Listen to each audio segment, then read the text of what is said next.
আমি দেখুন চুলটাকে কি সুন্দর মোরগের মতন করে দিতেছি। এই দেখুন ডিজাইন ডিজাইন,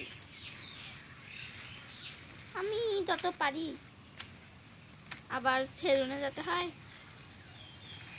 আমার আব্বুটা খালি নাড়া করতে চায়, নাড়া করলে তো পাগলার মতন দেখা যায়, সেটা আমার আব্বুটা বুঝে না। নাড়া করলে মাথাটা পাতলা থাকে, আমি এই জন্য নাড়া করি। আমার মেয়েরা আসলে আমাকে নাড়া করতে দেবে না।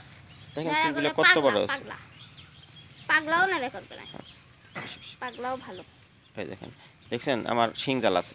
হা হা হা, দেখছেন দেখছেন দেখছেন। তাহলে বলেন শান্তি আছে?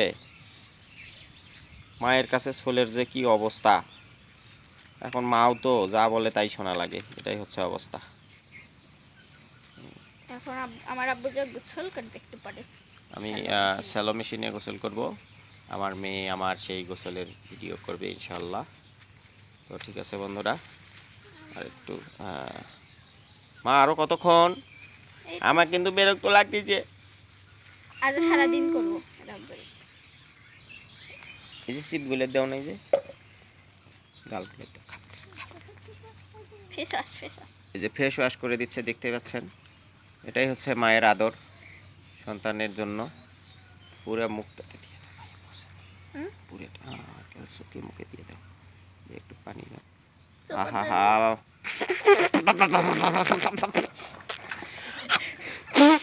মুখের মধ্যে দিয়ে দিচ্ছে।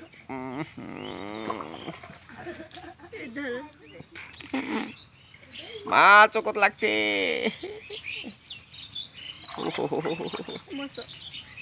চোখের মধ্যে দিছে, নাকের মধ্যে দিছে, মুখের মধ্যে দিছে, কি করি এখন ফর্সা হয়ে গেল। ভালো করি আমার এলাকা ঘষে তো আমি একটু ফর্সা হই, কারণ অনেকেই আমাকে দেখতে আসে তো, অনেকেই আমাকে দেখতে আসে তো, এই জন্য একটু ফর্সা টর্সা হই।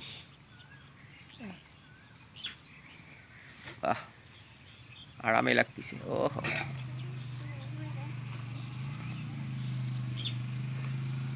আমার মেয়ে আমার ফেসিয়াল করে দিচ্ছে। আহা, আমি জীবনেও ফেসিয়াল করি নাই, জানিও না কিভাবে করে। আজকে মেয়ে ধরেছে তো এই জন্য কিছু বলার নাই। মুখটা ভালো করে একটু চোখে মুখে ঘষাতে। দেখতে পাচ্ছেন আপনারা, আমার একেবারে 12টা বাজে দিছে। আমার মেয়েটাকে আপনারা কিছু বলেন।